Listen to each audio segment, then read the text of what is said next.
as a ministry is to come into churches that are in transition. And what I'm going to show you here is a brief presentation kind of on the program that we follow.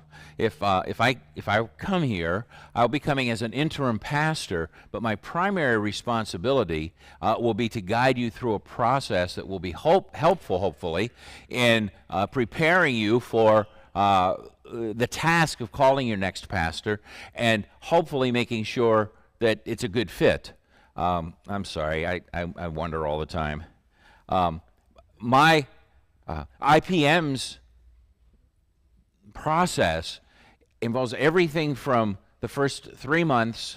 I'll be doing a lot of, it'll just be a getting to know you kind of phase, through the whole search process. We'll be involved in the search process, not determining who you call, but providing counsel to the search team to whatever extent they may want our guidance or our counsel.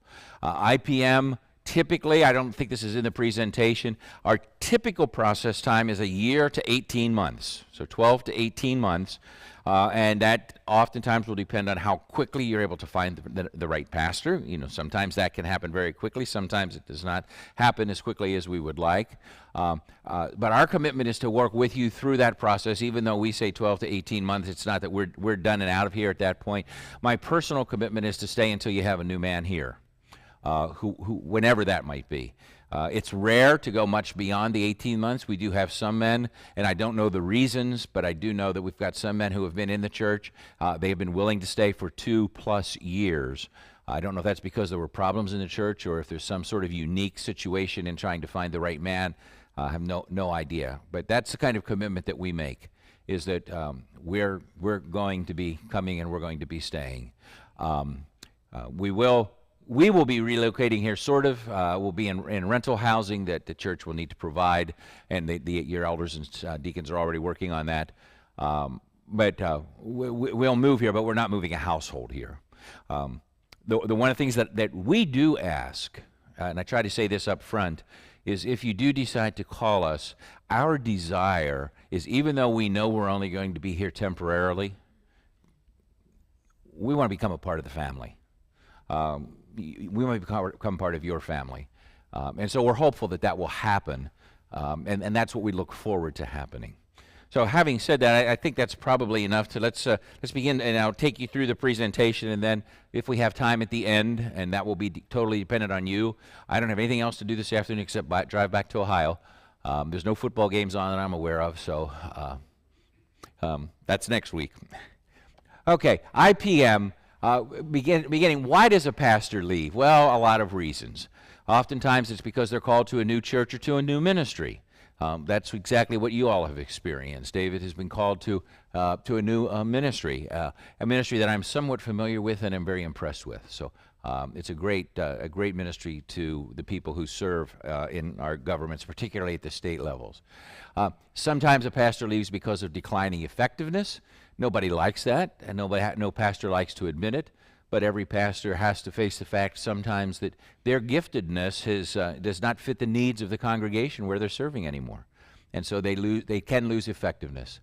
Sometimes there are personal or family issues, not negative ones, sometimes health issues, sometimes extended family issues that make it necessary for a pastor to leave. Unfortunately, there are those times when it's conflict between the leadership of the church and the pastor. We go into those kinds of churches too.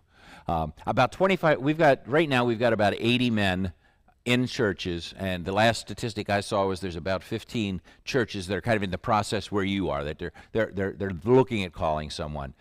We've served over, I think the statistic here is going to say 1,800 churches in the course of our history. And about 25% of our men do what we call traditional interims. That means they come in and they kind of preach and they try to keep all the programs going, but they're not really working with the congregation in terms of any movement in the congregation.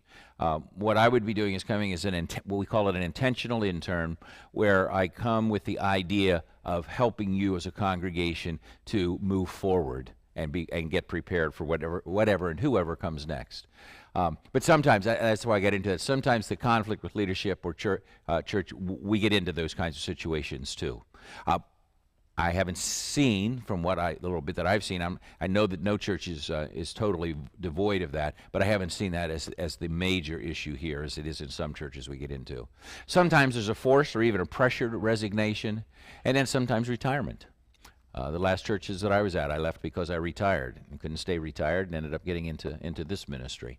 Okay. So that's why a pastor leaves. And the result of his leaving results in a lot of different emotions on the part of the people. And here's a few of them. They may feel lost. They may feel confused. They may feel unsure about the future, unclear, perplexed, disoriented, bewildered, all of those kinds of things. One that's not up there, that if I were designing the slide, it would be up there, is there may be some who feel relief. Because we as pastors recognize that we do not necessarily please all the people all the time. In fact, we really don't. That's not our goal. If we're really serving the Lord, is to please people all the time. But we also recognize that there are times in ministry when they call it a popularity vote or popularity count or whatever in politics. That the popularity of the pastor can go up and down as different things happen. And so sometimes there is some relief over the pastor leaving. Sometimes there's just an acknowledgement that it's healthiest for the pastor, it's healthiest for the congregation to leave. So while these all are kind of sound sort of negative, those are the ones that are oftentimes destructive in a church. And so churches will sometimes respond in numerous ways. One of those is they go into a holding pattern. This is the church who says, we just want to hold on to everybody. We want to keep whatever the money is that's coming in. We want to keep that money coming in. We want to make sure we don't lose anybody. And so we're just going to try to go into a holding pattern. And usually when they do that, they begin to look for a pastor immediately. And the truth of the matter is oftentimes called the wrong man. Not a bad man, just the wrong man for them. Because they're looking, they're desperate to find someone. They sometimes will lose momentum. We find in many of our interims, we find that during this interim period, during this transition period, that churches will oftentimes continue to grow even numerically during the time when there is no senior pastor, simply because they're working together as a group and they're moving forward. And that's attractive to people. But sometimes they'll lose momentum. Sometimes there can become a power vacuum, depending how strong the pastor was. And so there can be a power vacuum that develops that leads to power struggles within the congregation. Sometimes they try to save money, and they bring in guest speakers, or hire someone as what in our PCA polity we would call a stated supply, whose only real job is to be there on Sunday mornings to preach and to teach. Is not really a stated supply, is not really hired to pastor. If you call me, IPM comes in, we're going to do this process. I'm also going to take on some of the responsibilities of what you would call a senior pastor. I would be the primary preacher, the one who's responsible for that and for teaching. What I'm not going to be doing, though, is giving the kind of guidance and leadership in terms of vision for the congregation that you might expect a new senior pastor coming in to give. You're not particularly interested in my vision. What we're interested in here is your vision for what God wants you to do as a congregation. I'm not going to hesitate to share my ideas, but it's not my vision that I'm going to be putting forward. And a lot of times, one of the things that churches do, I'm not sure if it's up here or not, they call a pastor as soon as possible, and they speak about choosing unwisely. They oftentimes choose foolishly. They'll oftentimes go for the man who is the most gregarious and easy to get along with, who may be the best preacher, the best public speaker, who may have some other gifts.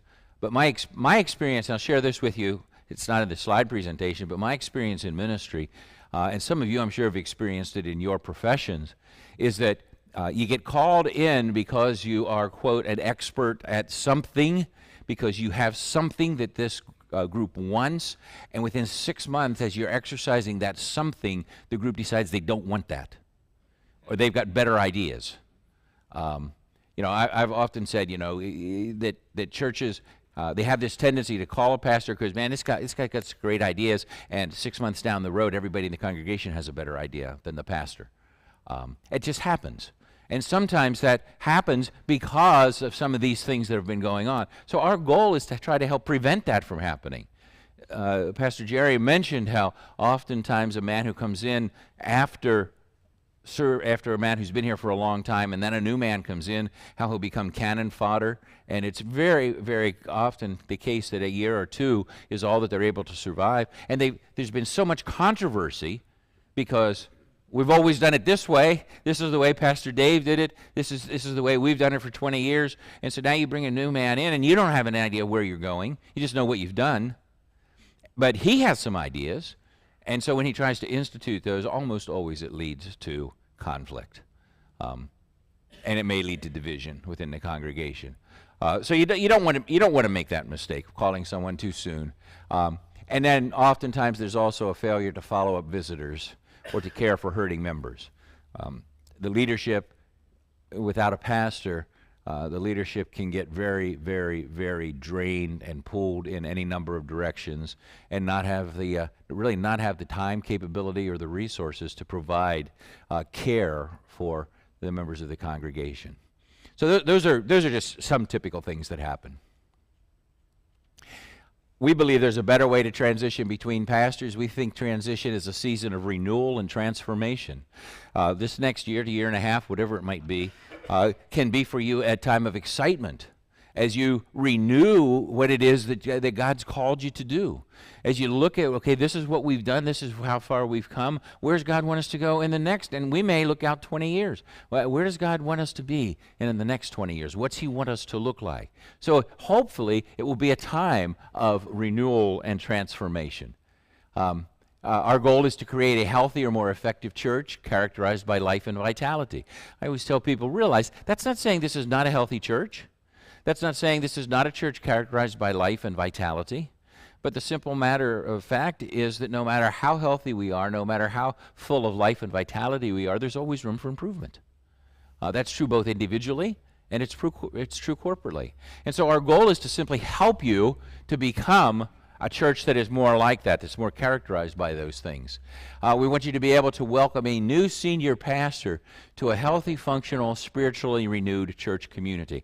We do not want your new pastor having to come in and spend his first 6 months putting out fires. Whatever those fires are, part of my job would be to try to put them out, or to try to do whatever needs to be done to resolve them. Because we talk about it as capital. Every pastor comes in with a certain amount of capital, and you expend that. You might call it people's goodwill, and you expend that. And if your new pastor's coming in and he's expending all of his capital on dealing with these issues that could have and should have been dealt with before he ever even got there, you've got a wounded pastor. And that wound, even if he survives more than a year or two, that woundedness may linger for years and years and years. So it's our goal to make sure that we've done everything we can. We're not perfect. We don't profess to bring perfection. But our goal is to help you be ready to welcome a senior pastor to a church that's healthy, functionally, that's a spiritually renewed church community. So if I were to come here, my goal is for Mount Airy. I'd want to see a church healthy enough for people to experience God, for them to grow in grace together, to serve each other, and to reach their community. Those 4 things. Now, it's not up to me to make that happen. But part of my objective, part of my goal is to see you, and through your leaders, to see that beginning to happen. A church that is united in its understanding of elder leadership and pastoral leadership. This is a PCA church. Praise God for that. I'm so thankful to even have the opportunity to be considered to come into a PCA church. And that tells me a lot. It doesn't tell me everything, but that tells me a lot about this church's understanding of elder leadership and pastoral leadership. And so this particular thing may just be a matter of fine-tuning some things. Or I may say there's nothing to fine-tune even. That all depends on where you are. I don't know where you are. And a church safe and stable enough for a new pastor to be embraced by the congregation and to equip that congregation to serve and to reach their community. Okay. One of the worst scenarios, in fact, most pastors, if they're worth their salt, at least in my opinion, will not come to a church where the vote for them is divided. Every pastor kind of has his own threshold, but 80 to 90%, and my desire has always been, take your first vote on me, and if it's not unanimous, see if you can get it to be unanimous. See if those who voted against me will concur that we believe this is what God's doing, even though I may have some reservations. Okay, because it's tough enough coming into a new congregation as any pastor, and it's even tougher when you're coming in and you've got, even if it's a small number, even if it's only 5 people or 10 people or whatever, who really don't want you there. A lot of men would turn that down simply because, say, it's a battle not worth fighting. So anyhow, that's what we're talking about, where the congregation is safe and stable enough to welcome a new pastor. We use a 5-stage process, and I'm going to go over it quickly, and then I'll go back and go with a little bit more detail in them. The first stage is to connect with the people. The second stage is to assess the church's health, and I'm going to come back and tell you how we do these, but to assess the church health, then having done those, to seek to facilitate action, then to lead through the strategic planning, and to coach the pastor search team. Those are very neat when they're up on the screen. In reality, it's not step 1 and that's done, and now you move to step 2. There's overlap, and you may be out in step 3 and have to go back and do some things with step 1. It's a little bit more fluid than it looks. But that is the model. Those are the railroad tracks that we try to follow in the 5-stage process. So let me go through that now. The connect part, the very first part. I will spend, if I were to come, I will spend the first 2 to 3 months of my time primarily doing what I call them getting to know you interviews. They're pretty intensive, extensive interviews with each individual and or couple in the congregation. We set up an appointment. I've got a series of questions so that I'm kind of getting the same information from people, but I'm trying to get a feel for not only the individuals, but also for the congregation as a whole, and how different individuals and couples within the congregation perceive that. I'm looking for trends. I'm looking for attitudes. I'm looking for whatever may be common threads as I do that. So intensive interviewing. I begin with the staff and the leaders and then the members. So that would be the first 3 months. And we usually tell people, don't expect to see much happening those first 3 months. We're still all getting to know each other.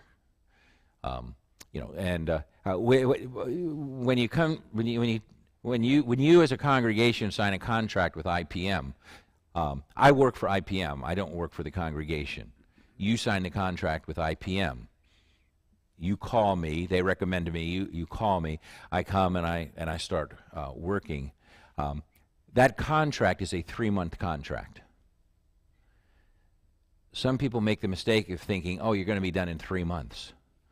No, that 3 months gives us an escape clause. If you decide, this isn't working, or if I decide I can't deal with these people, each of us have a way out. But I will say this: if you cut the process short, whether it's at 3 months, and then the contract stays in force, but it goes month to month after that, just kind of like a rental. And that's to continue on until we have a new pastor in place. If at some point the church decides they're going to cut that process short at the 3 months or at some other point, it is a lose-lose situation.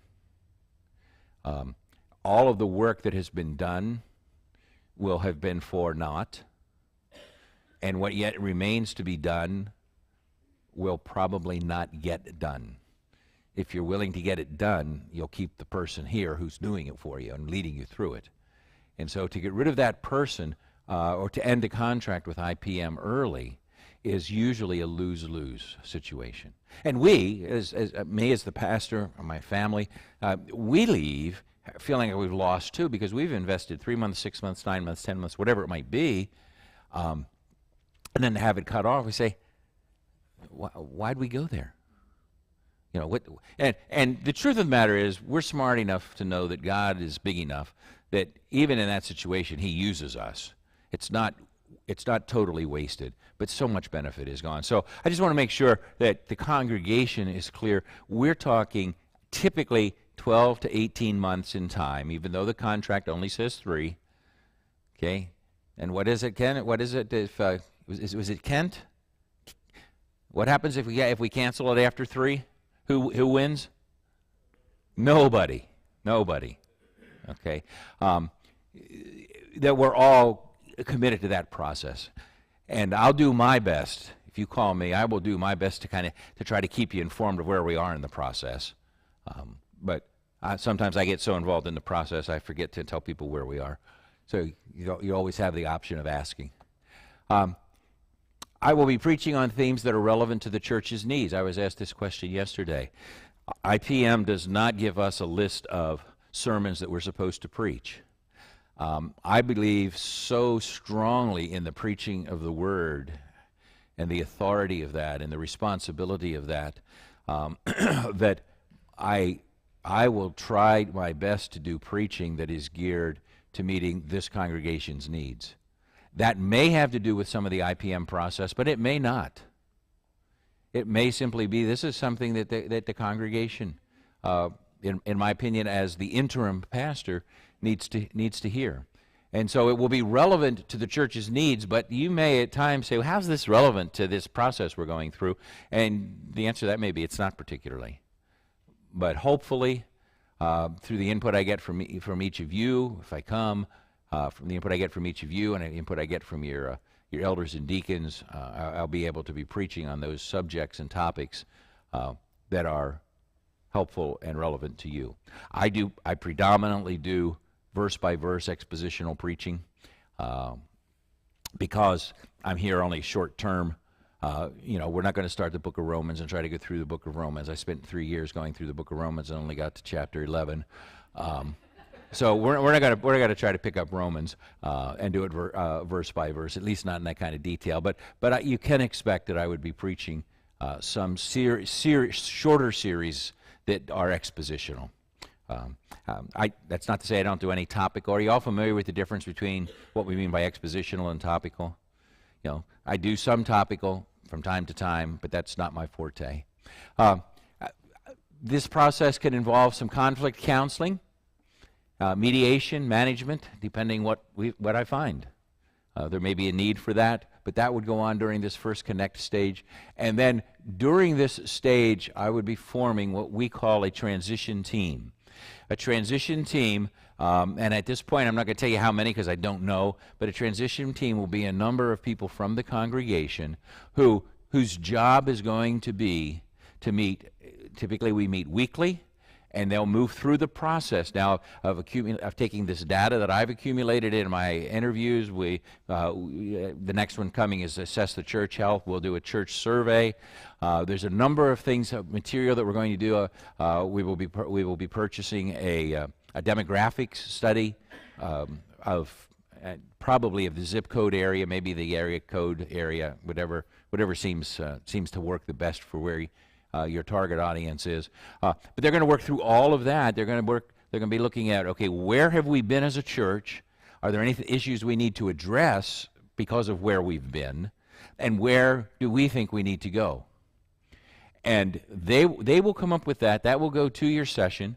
We don't bypass the session. That will go to the session for input, approval, acceptance, adoption, whatever, and come back to the congregation as, okay, here, this will now set kind of the goals and objectives for the next period of time. The transition team begins that process, and that will move us into, oops, wrong button. That will move us into stage 2, which is the church self-study. Transition team is now in place. They'll meet regularly, there for 5 to 6 months to identify key issues, plan needed changes, and prepare for a future. And under that, they'll come to terms with Mount Airy's history. I don't know what that means, but you have a history. You've been around for 20 to 30 years. I know you have a history. So we'll come to terms with anything there that needs to be dealt with. We'll examine what are Mount Airy's needs. You all, as a congregation, have certain needs. We'll assess the strengths as well as we don't call them weaknesses, we call them concerns, but the strengths and concerns of the congregation. They'll make recommendations to leadership as to how to address all these things that they've discovered. And that's a part of this church self-study. The goal will be to increase the church's health, unity, and readiness to move forward under a new resident pastor. That is always the goal out in front of us. The goal is never... One of our men was accused one time of dragging his feet so slowly because he didn't want to go back to his home. He wanted to stay at the church that he was at. We don't do that. It's not that we don't love you. We expect to grow to love you very deeply. And we expect our parting to be one of those bittersweet things. But we know we're only here temporarily. And so there is a goal in sight. There's an end in sight. And we will move through this process and get to that goal as quickly as possible, because my goal is for you all to have a new pastor who is going to lead you for the next 5, 10, 15, 20 years, whatever it may be. And so that goal is always out there in front of us. The third step is to facilitate action. In other words, they'll provide, the transition team continues to function even after they've come up with their report. If ongoing conflict counseling and mediation, the team will work with that, the elders would work with that, your pastoral staff would work with that, whatever that may be. But the elders, the staff, and other leaders begin implementing those recommendations. It does no good. You've all seen it in your work environment, if not here in the church, but you've all seen a situation where some group spends hours and hours and hours coming up with recommendations, and they submit their report, and whoever they submit it to says, well, thank you very much, and it's never brought up again. Can I identify with that? Yeah, okay. Wanted to make sure I was speaking to the choir there. And so the elders, the staff, and other leaders, including the team, will begin to implement some of their recommendations. During this period of time, the leadership will do a review of the staffing needs, the organizational structures. Now, praise God, you guys are part of the PCA, so we don't have to go back and look over BCO. We're not going to try to rewrite BCO. You know, that's an area that we really don't need to deal with. But you do have things here like job descriptions and standard operating procedure. You've got some of those. Part of my job is just look over those with you, or with the leadership, and to do an evaluation of them. You don't have a church constitution as such. You know, it's, again, PCA. We don't have to deal with that kind of issue. You may have operating policies that we'll look at. We'll look at your organizational structure and see if there's a better way that you can be organized, not just because it's, quote, a better way, or not just because Jim thinks it's a better way, but is there a better way to be organized in order to accomplish the goals that you want to accomplish? Your organizational structure needs to reflect what your goals are, and those goals need to be what God would have you have as goals, so they're not just yours. So we'll be doing that during this facilitate action stage. The fourth stage then will be the strategic planning, and this is kind of where everybody wants to get to. They want to start doing the planning. They want to say, okay, let's move on. The first stuff. Yeah, I was at a church one time where I happened to have an office across the street on the 4th floor of a building, an office building, and I could look across the highway and I could see major construction. I mean, we were doing major construction in this church, and I could sit there in my office and I could watch them, and you know, it literally took months and months and months and months, and it seemed like all they were doing was pushing dirt around, you know. And I know they were doing more, But it seemed like that's all that they were doing. It took months before you could start to see progress. Okay, well, that's kind of what these first 3 steps are. That's kind of the groundwork. That's laying groundwork. And now we get into this strategic planning, and that's when we begin to say, okay, here's the blueprint, and here it's going to now start to come, we're going to start to see how it comes into play, how it comes into focus.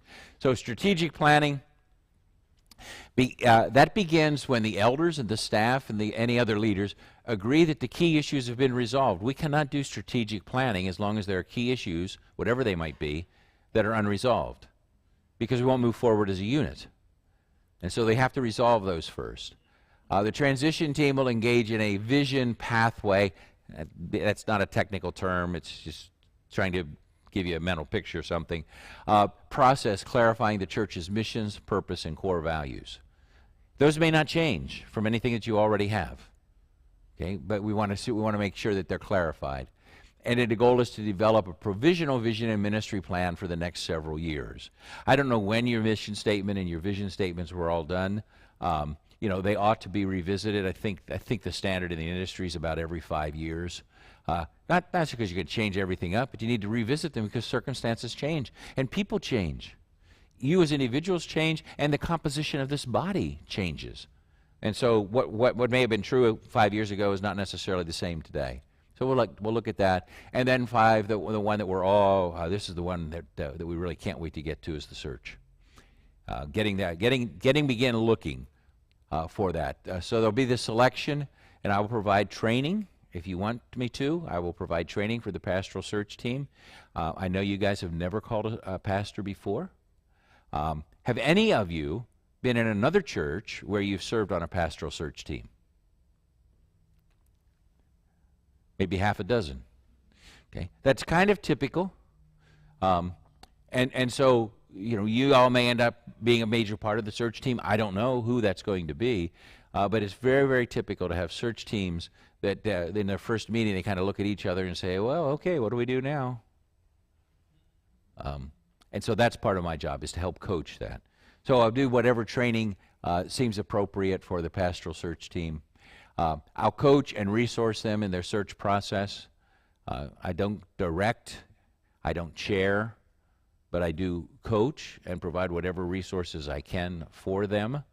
And that can involve giving my professional opinion on resumes that have come in, what I think as I've read through it, because the truth of the matter is nobody's going to send out a bad resume, at least not intentionally. It's like, I'd chuckle all the time. I mean, you all did it for me, and it's standard, but you always ask for references. I tell you, I've never given somebody's name as a reference that I know is not going to give me a good reference. So it's kind of the same here. Nobody's going to write in a resume, well, I'm really lousy at such and such and such and such. They're going to tell you what they're good at and what they feel their strengths are and such. And so sometimes simply having someone like a Jerry or someone like me who is a pastor themselves is it's really helpful in maybe getting some insight between the lines as to what's going on. So I'll be available for that, providing resources. Where do you get the names? Well, obviously your PCA, so you file a ministerial or a church data form with the stated clerk's office. But do you want to do any more than that? Well, there's a lot more that you can do if you want to. So I would work through with the team on that, and then work through with them the selection. And I stress, because people get frightened about this, the team makes the selection. I don't. I'll give whatever input they want. I try to really stay out of it. If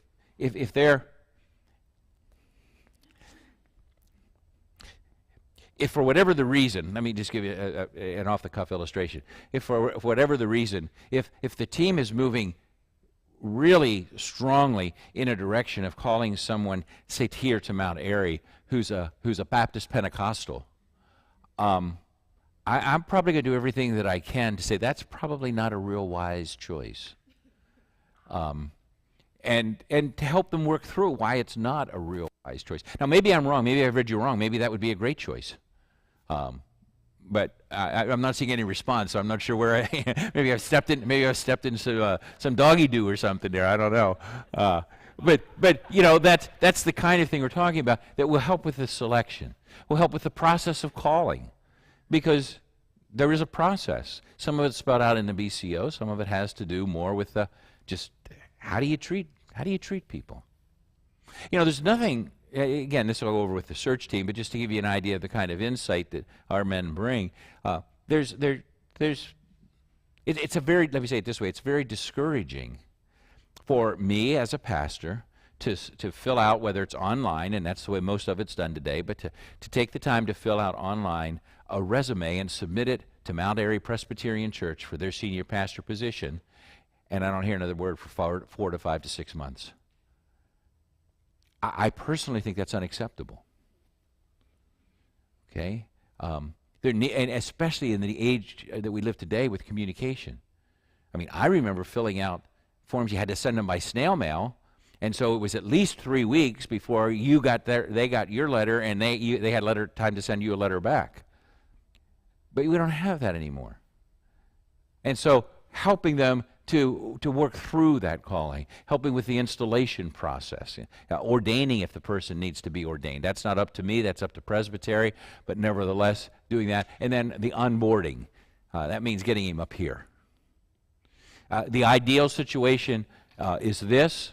I won't say it happens all the time, but it's what we aim for, is that on the Sunday when he's going to be here for his first Sunday, that I'll be up here, I'll start the service sometime during the service. I'll literally hand him a baton in a bit of a service ceremony, passing off the responsibilities to him, and I will leave the stage and the podium, and Brooke and I and Cricket will probably leave the auditorium because he's your new pastor. That's how it's designed to work. You know, does it every time? No, there are all kinds of circumstances that can arise. But that's what we talk about onboarding, bringing him on board. Okay. So my goals, that's nothing new. It's what I already showed you. I think that's the last slide. Yep. Okay, so I'll leave that up there and answer any questions that you may have to the best of my ability. Oh, good, there are none. Yeah, go ahead. Times have you conducted this kind of transition now? This would be the second one. One of the things that IPM provides for me, for any interim who's out here like this, is a more seasoned interim as a coach.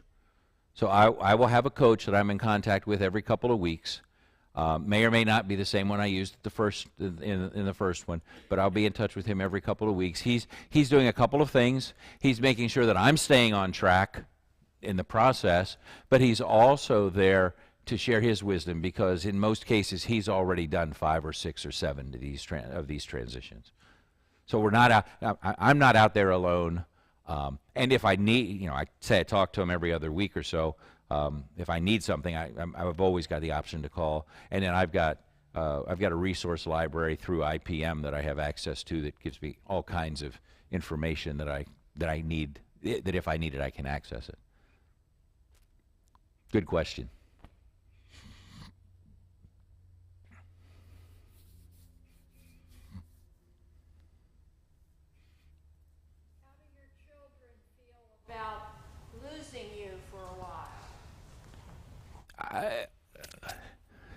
Depends which child you ask. We've got 2 sons, and we all live in the same town. Yeah, and our 8.5 grandchildren all live in that. Well, the one's in college, but the other 7.5 all in that town. Our older son. We own a house in that town. We had leased it, and the lease hasn't run out yet, and so we're actually living with our one son's family until the Lord opens up something here or somewhere else. But she's got 3 at home. She and their 3 our 3 granddaughters there. They don't want us to leave the end of February or whatever. I mean, they want us to stay. And our son, has a job in construction, and he's actually out in Texas right now, so he's not home. The other son and daughter-in-law, they love to have us around. They've got little ones, 4 little ones with a 5th one on the way, and but they know this is what I do. They know I'm a minister, and they know. They say, Dad, you're well fitted for this. You've got gifts and talents, and you got the experience for it. So, and here's the beauty of it. We're only 5.5 hours away, and so IPM does want us to take a week off every 13 weeks that we're here. We tend to try to do that, but being only 5.5 hours away, we can get away for a day or two even and go back and see them if we need to. So that's nice. To us, it's not very far. I grew up. I don't know if I mentioned this. Brooke grew up outside Philadelphia, so it's not that far from her hometown. I grew up in Mechanicsburg, Pennsylvania, just up US 15. Yeah, through Gettysburg, and you're there, or just about there. And so we almost feels like coming home to us. Okay? You're going to ask something? I was just going to ask, how large was the last church where you were serving as an interim? Well, that was one that was they were just coming out of COVID, and I would say their attendance averaged between 70 and 95. Is that fair, Brooke? Their attendance averaged between 75 and 90. They had a larger role than that. Okay. Mm-hmm. Yeah. Yes. While we have, I guess, visiting pastors. I'm sorry. Sorry. While we have visiting pastors coming in, will you be here? Like in, I guess I don't know. I don't understand quite. I know you're going to be if you decide to take this, if we decide to have you, all that kind of stuff works out. Will there be other pastors coming in to speak? I'm going to step out a little bit here, but I think that I speak faithfully in saying no. That you'll continue to use some of your guest pastors until we get the logistics worked out for us to move here. But once I'm here, I will be carrying the predominant part of the preaching. Jerry will be doing some of the preaching. Where to get to? He's up front.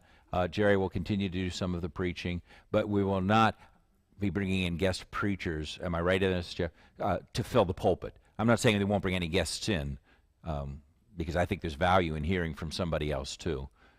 But there won't. No, I'll be carrying that primary responsibility.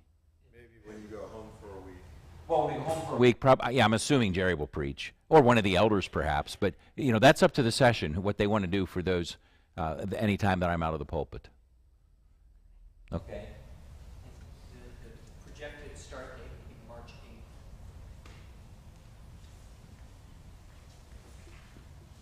8th. And that's a presbytery thing.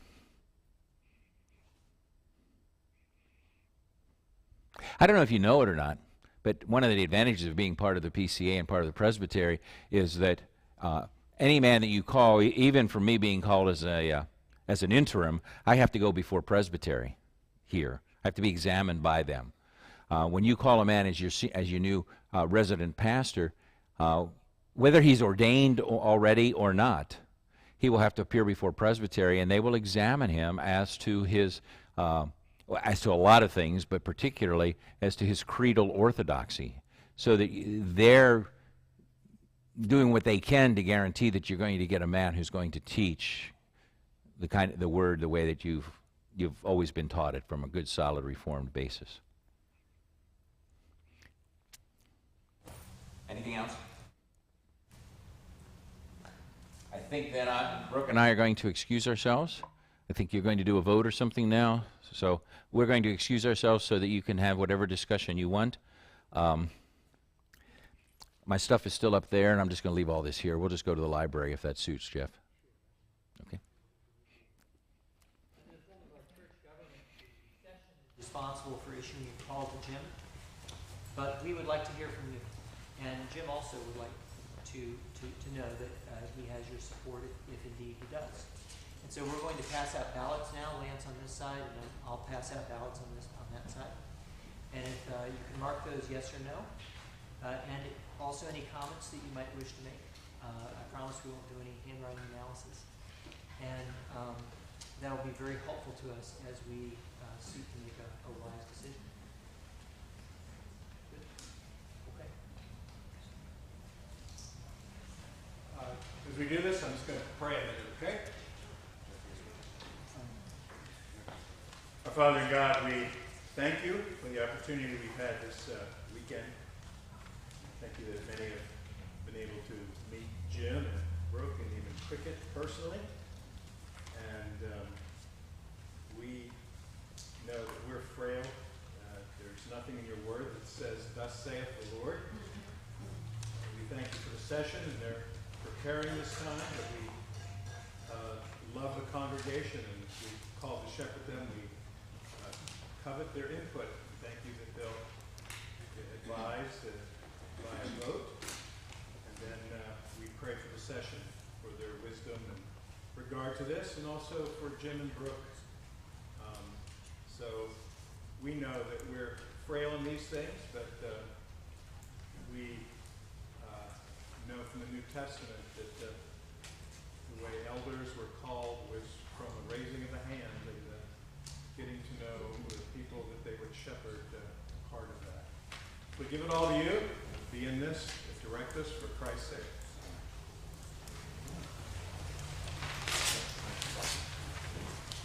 So to do that, turn it in.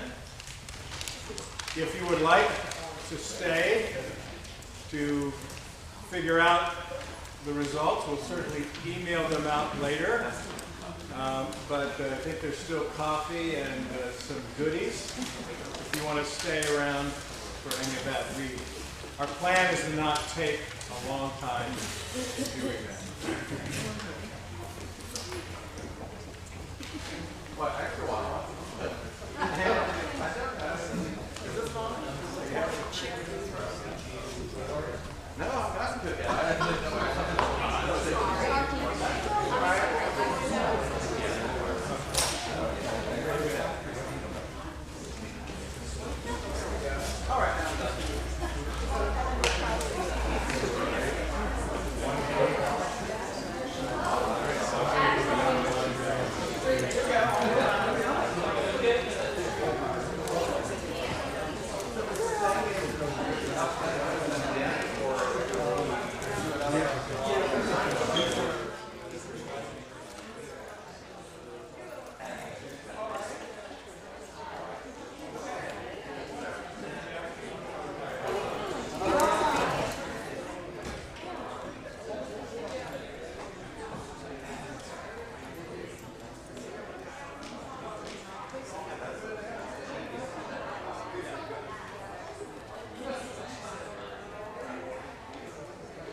For anybody who is curious and is waiting, the vote from the congregation was 47 yeses and 1 abstention.